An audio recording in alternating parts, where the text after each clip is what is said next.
creative spirit is what connects me to a larger sense of energy in the world.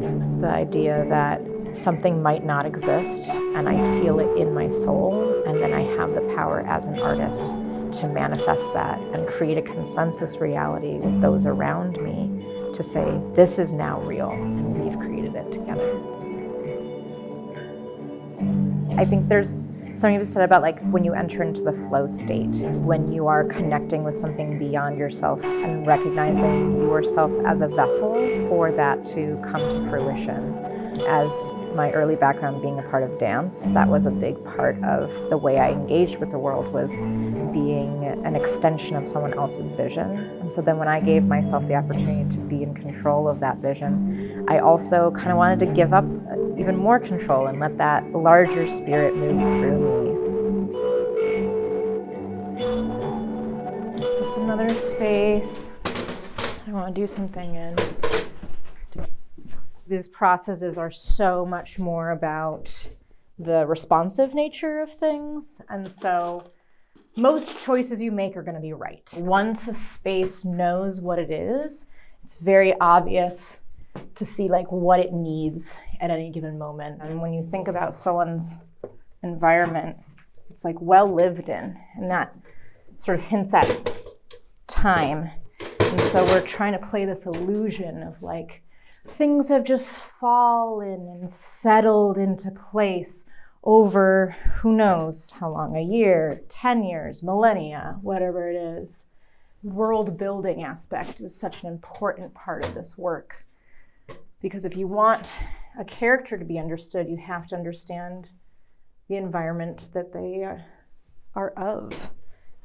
I think the hardest part is just getting started sometimes. And of course, we're always working against the clock, but that's sort of the artist plight in general, you know, there's sort of this never enough timeness.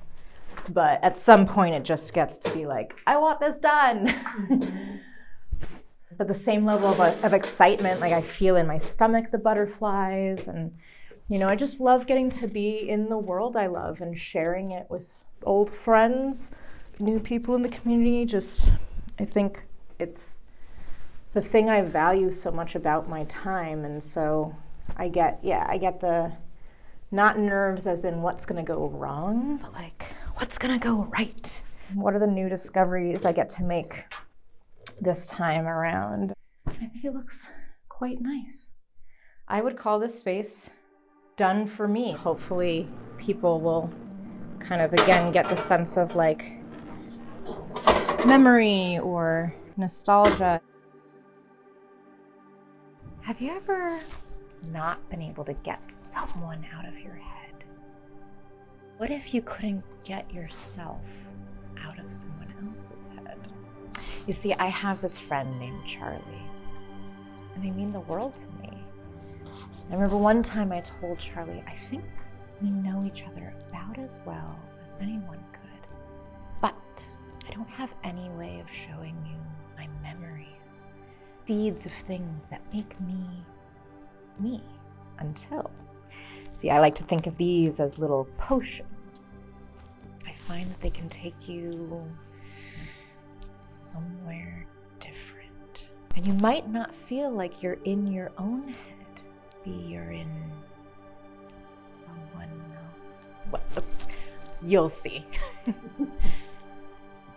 It's been really exciting to be able to use the Shea with immersive theater pieces and see how our audience that grown with us utilize that space. Where I feel like you and I collaborate, aside from working artistically together, is figuring out how to maximize each of those spaces. These spaces get reimagined as a space that dozens of artists have physically changed, whether it was with their art, with their performance, with music, with their design, with building within that space. Have as much of the community as possible be able to participate, interact, and engage with those spaces. It just speaks to like this sensibility of like, this is how we can change our community. Yeah. This is how we can envision a better and more fruitful future together, even if it's in these small spaces that we're altering and heightening what does that mean for downtown? What does that mean for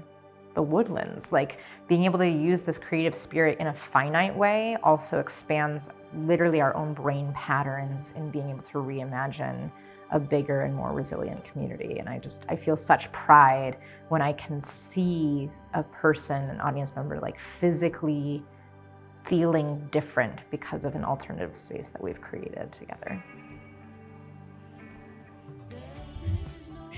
Well, let's practice that a couple times. After we get back to this center part, there was the pulse look, cascade, move around, dun, dun, shh.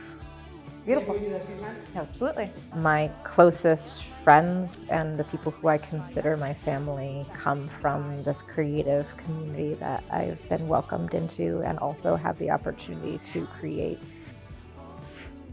When you interact through art, you're touching on that deeper spiritual level, and so there's a trust that develops.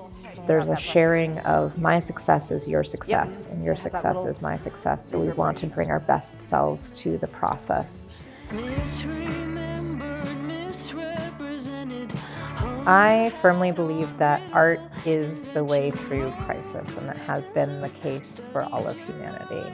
I think that storytelling as a component of art creation and art practice is the way that a community is able to hold each other in tragedy and in joy.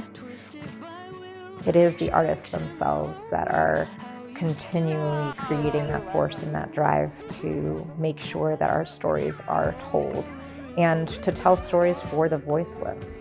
I think that art will always live in community, and I think that they're just inextricably linked to each other. Down a wall and a spirit flies and opens the sweat of imagination.